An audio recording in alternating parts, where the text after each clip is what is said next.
disions tout à l'heure que les moyens de libération du Christ sont déconcertants, au point que les apôtres eux-mêmes s'enfuient du jardin de l'agonie désemparés.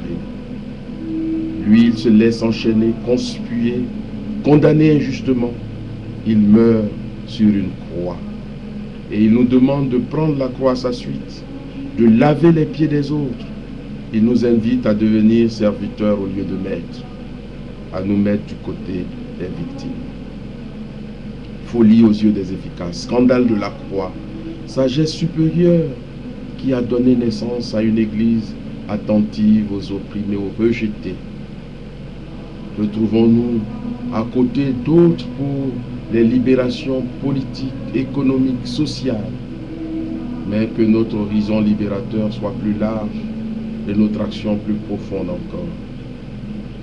Les autres libérations ne pourront qu'y gagner. Puis nous chantons le premier cantique tiré de l'Exode au chapitre 15. Un cantique est une hymne qui ne se trouve pas dans le livre des psaumes. Ainsi, le Magnificat. Le cantique que voici suit immédiatement le récit du passage de la mer Rouge. Hymne guerrière, hymne triomphal.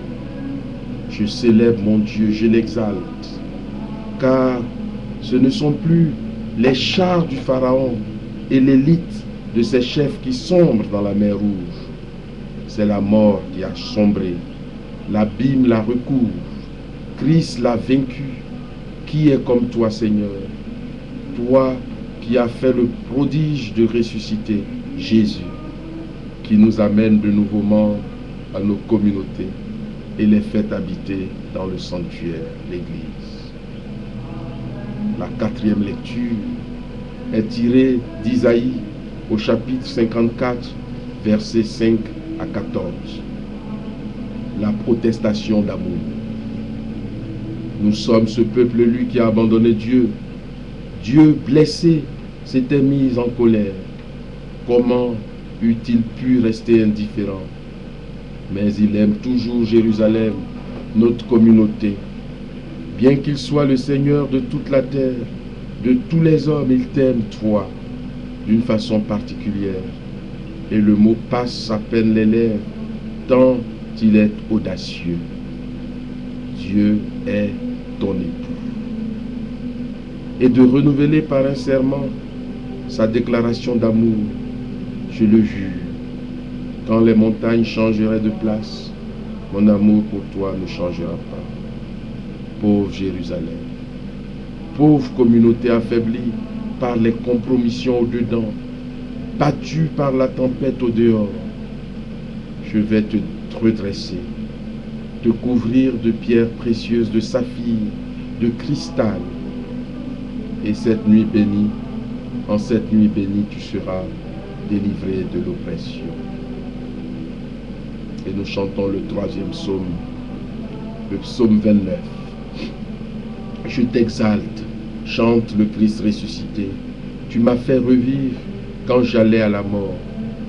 Le deuil du vendredi saint est changé en une danse. Fêtez le Seigneur, vous ses fidèles. En cette nuit bienheureuse, ne cessez de rendre grâce. La cinquième lecture. Isaïe, chapitre 55, versets 1 à 11. La promesse de l'eau vive, de l'alliance éternelle, de la parole efficace, du repas savoureux, donc que le Christ nous offre en cette nuit bénie. Vous tous dont le cœur est aride et qui avez soif d'absolu, de Dieu, voici de l'eau, l'eau de la grâce. Vous qui êtes fatigués par des bonheurs qui ne rassasient pas et qui vous ont coûté cher, venez consommer sans rien payer. Même si vous êtes sans mérite, même si vous n'avez pas d'argent, c'est grâce, pure grâce. Écoutez ta voix, prêtez l'oreille, et vous vivrez bien autrement, car voici ce que dit Dieu. Je ferai avec vous en Jésus une alliance éternelle. Cette alliance se fera en ce nouveau David, dont j'ai fait un témoin de mon amour. pour les nations. Il sera un guide, un chef, non seulement pour toi, communauté chrétienne, mais pour tous les peuples, des nations, des civilisations entières que tu ne connais pas et qui de leur côté t'ignorent, accourront vers toi. N'hésitez pas un instant. Cherchez le Seigneur tant qu'il est proche. Bientôt il sera trop tard. Toi, méchant pervers, qui te trompe de direction, abandonne ton chemin. Reviens vers le Seigneur. Laissez vos plans mesquins, vos doutes et vos hésitations. Car j'ai un plan d'amour sur vous qui est bien autrement grand que vos petits projets courts. Autant le ciel est élevé au-dessus de la terre, autant mes chemins au-dessus des vôtres. Alors confiance. Ce que je vous promets se réalisera. Aussi sûr que la pluie et la neige qui descendent des cieux ne retournent pas aux cieux sans avoir abreuvé la terre, sans l'avoir fécondée, aussi sûr ma parole, le Christ, vers du Père, ne retournera pas sans avoir accompli sa mission.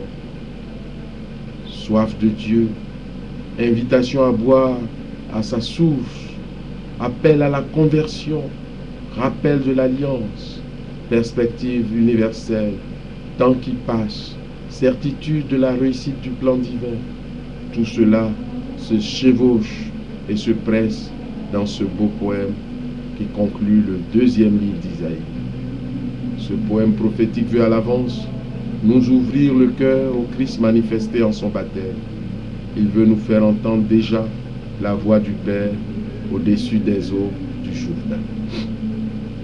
Et nous chantons le 2e cantique tiré d'Isaïe chapitre 12. Rendez grâce au Seigneur, jubilez, criez de joie. Voici le Dieu qui me sauve. Il me donne la liberté profonde du cœur. Il délivre l'humanité des chaînes de l'absurde et de la mort définitive. Il est le salut. Proclamez-le en cette nuit de délivrance. Annoncez-le parmi tous les peuples, à tous les hommes. Vient la 6e lecture tirée du livre de Baruch, au chapitre 3, versets 9 à 15, au verset 32, jusqu'au chapitre 4, verset 4. La vraie sagesse, elle est personnifiée, elle est apparue sur terre, elle a vécu parmi les hommes. C'est le Christ, soleil pascal, qui par sa responsabilité, par sa resplendissante lumière, nous a découvert les chemins de la connaissance. Connaître moins d'un savoir intellectuel, que connaître par le dédain, expérimenter, vivre avec. Cette nuit, tu vas renouveler tes promesses baptismales. Reviens au Christ, la vraie sagesse. Marche vers sa splendeur. Quelle chance tu as. Heureux es-tu.